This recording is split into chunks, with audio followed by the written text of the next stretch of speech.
Vimix. Fanny Ravine. Yes. Yes, yari myinshi kweli wala. Cyane Jesse shobora. Naho mbamaze mbanda kufisa kumuzirikanye. Ewe idiri none gutega wangu kumenga. Idiri ni sawa. Urabona yuko hahiye umuntu ataramenya umuntu yitwa Tiena ari mu biki. Yahomvye. Ariko kandi iki umuntu yomenya kuri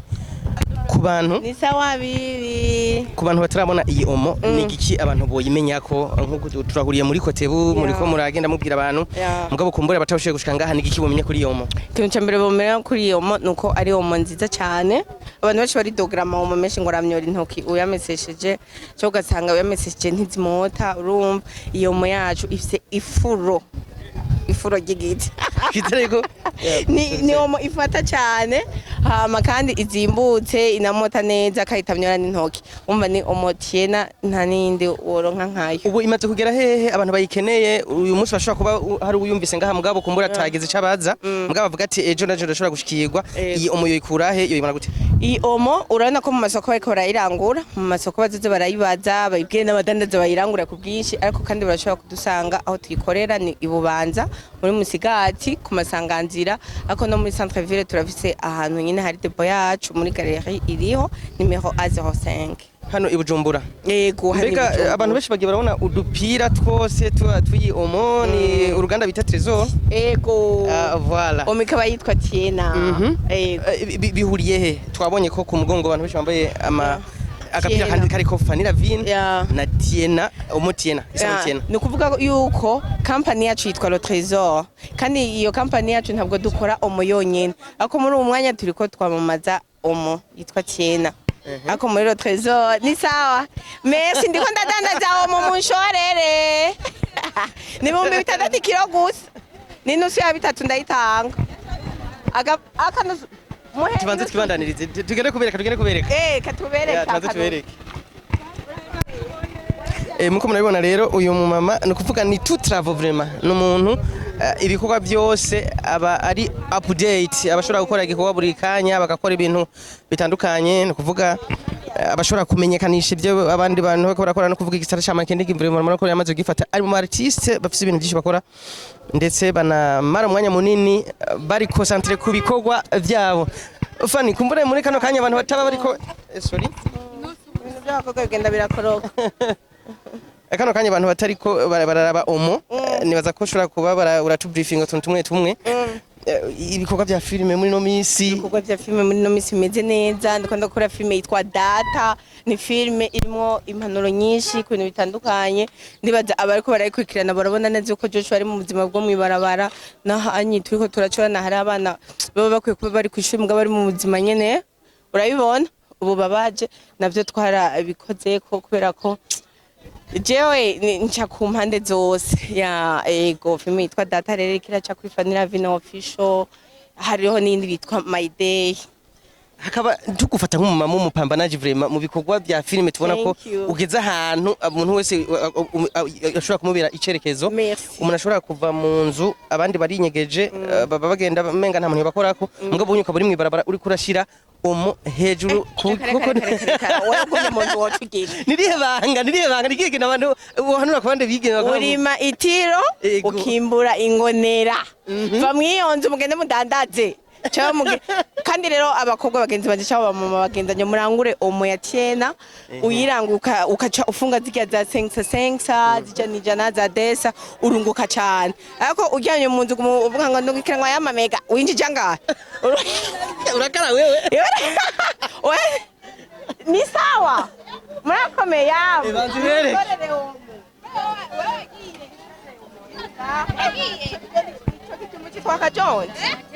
Chitwana Yesu we ko kera mushorere rero umunanje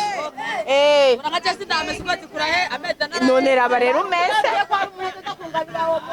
wari wabikunze yari jewe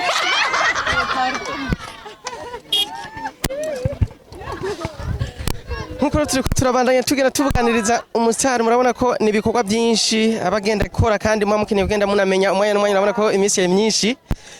tweko tuvuga tuti akajambo rero kuri ababigeme bacu bariko baraza benshi harigiye bakubona bavuga ati Fanny Lavine nanje nifuza kumera nkawe mugabo kandi bakibagira yuko kugira umuntu agere hano hari intambara nyinshi aba yaragwanye abakumbure hari byinshi bire inbox batamenya ariko kandi nubwo bigira igihe bigatanga ivyamwa nagakiwe bababwira kuko ubona kwibarabara uriko urerekana omo akajambo kubigeme cyane cyane abigeme uretse yego cyane cyane hariho abigeme cyangwa abantu abakenyezi usanga baragize ikibazo sivyo nk'ubu jewe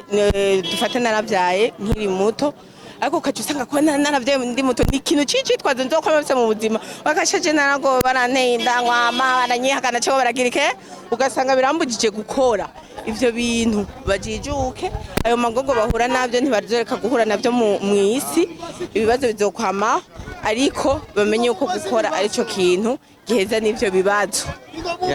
babe bize no guhiga amafaranga kandi amafaranga baruhiye apana bacoresheje naho nayo naryoha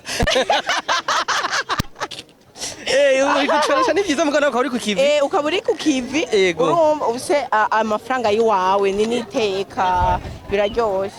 ni sawa dushorere homo aka ni 30,000 gusa oya iri he none shorera nanje ndabibone uyampe ndayashiye mu mufuko none hari ico na group sababiri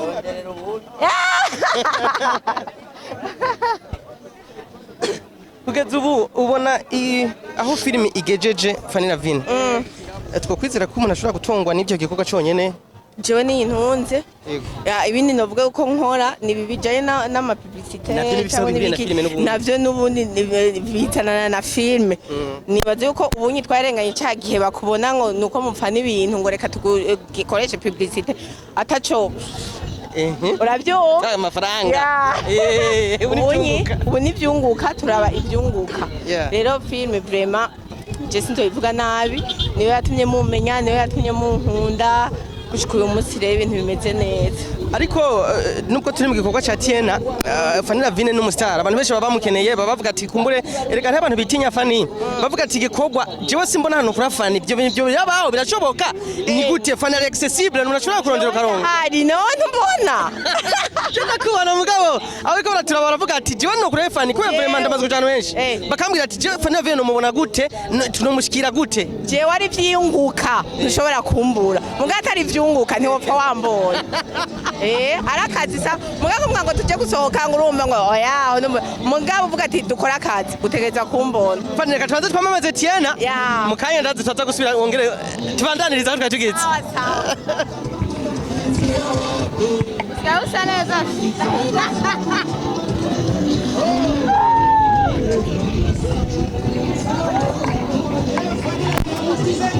mwaramutse canke mwiriwe bivaye naho muherereye hama tubafitiye amakuru mashasha Le Trésor yabazaniye isabune yitwa Tiena iyo sabune ni nziza cyane uri kurayikoresha ntumyokakurika imota neza kandi irafata cyane mbega iyo sabune mwayisanga he isabune Tiena mushaka kuyisanga muri ville muri galerie iriho A05 canke ku masanganzira ibubanza murakoze cyane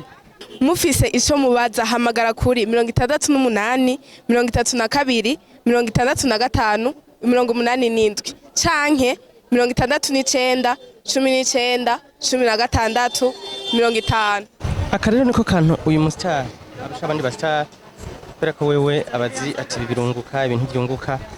hama gaca haguruka yigire mu byunguka no kuvuga ntibi muterisoni kushigira mu ibarabara agenda asigura ama projet yiwe ibyunguka iki agasigurira abantu akadandaza ibiro bishobora baki abandi bastar hari gihe baba bari mu nzu baryamye mugabo urabona ko n'umugore vraiment ari for woman a strong woman so bavuga mu cyongereza strong woman iby'indimi nibaza ko uko biri kose n'umugore afite inguvu ibindi n'ukunda bivuga nuko nyene rero ni wakarorero no kwigira ko byinshi tuvuge yafatwa ari kwigira ko byinshi bivana rero nuko kumbura abantu babyumvira mugabo kuri jewe ndabifata vraiment nk'ubutwari kubera ko abandi ba artiste kugira umukure mu nzu ngo akora akantu nkaka naza katari benshi bishobora ngabo kandi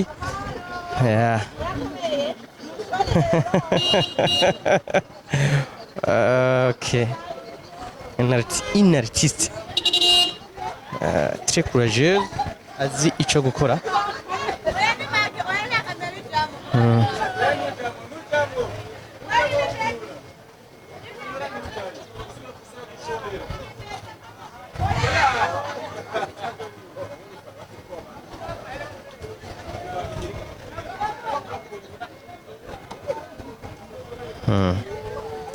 urabona ko abantu bose abavuga ati naramubonye mu ifilimi aba yumva amenga nyine iyo muramutsa iyo mushorera bo kwifotozanya aka nakubwenge cyane aka nakubwenge rero nakaka ko hano vunira abandi ba artiste aba star ibi urasatira biragusaba kugira abantu bajijwe bino bikorwa kabaze iti abaja gusatira birakanaba hama bazofasha muri marketing ni kubera ko